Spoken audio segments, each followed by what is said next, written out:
Welcome to NORCAM Reel-to-Reel Reviews. I'm your host, Ben.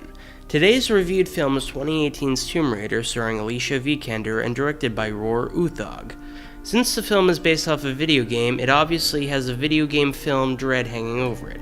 For those who don't know what I'm talking about, in the past couple of years, movie companies have tried to adapt video games into film with varying degrees of success, with the success being little. Most video game adaptations have been criticized for bad filmmaking, bad acting, missing the point of the game series, and generally just being insulting to many fans. Not only that, but it also has the remake stench wafting around it. Does it succeed regardless? Let's find out. Here are the good, the bad, and the final judgment. Spoiler warning.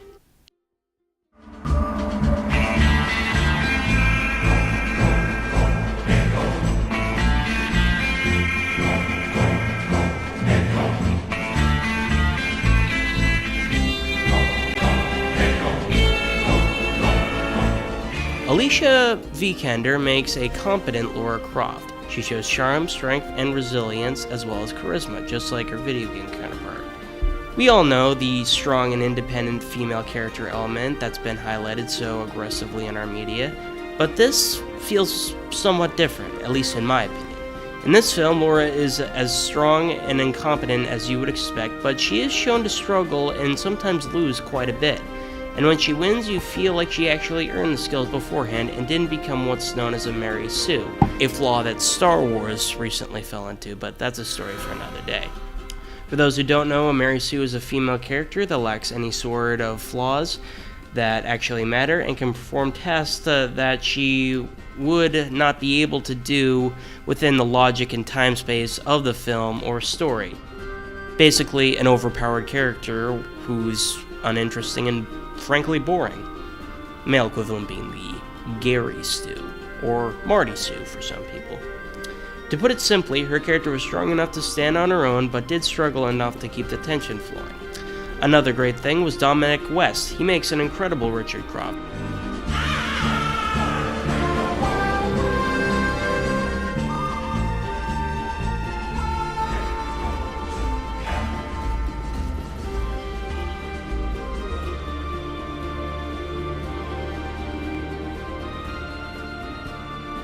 Now for the bad. Unfortunately, the film suffers from inconsistent pacing. 1 minute, Lara is bike racing through London streets for a bet. Next, she's talking about her ownership to her father's company.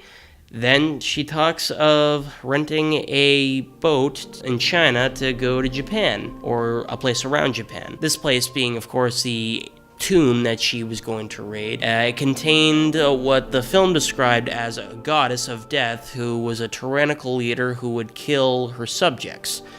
But very unsurprisingly and very disappointingly, it turns out that this god of death was actually just a woman who was sick with a disease that killed you in 2 minutes. What disease is that? We don't know. We never find out. And frankly, we never want to. Also, much of its editing and camera work is shaky, amateur, and just off, really. A little disappointing, frankly. But then again, I suppose that's one way to try to introduce the shaking feel of the games when you control your characters.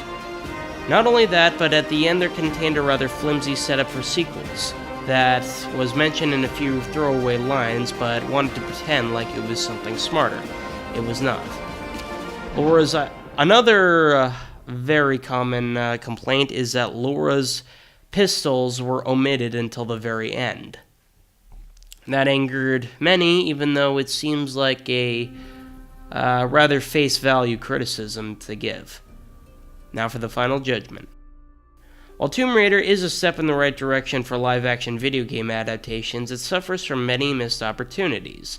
It contains a sense of freshness in its ambitions, but stumbles on the way. Overall, a good idea that leaves a viewer desiring more, but frankly, not in a very good way. Gentlemen of the jury, have you reached a verdict? We have, Your Honor. Will the defendant please rise and face the jury? Final rating, 6.8 out of 10. Thank you for joining. See you next time. This podcast is part of the NORCA'S Podcast Network. Check out more podcasts at podomatic.com/NORCAM.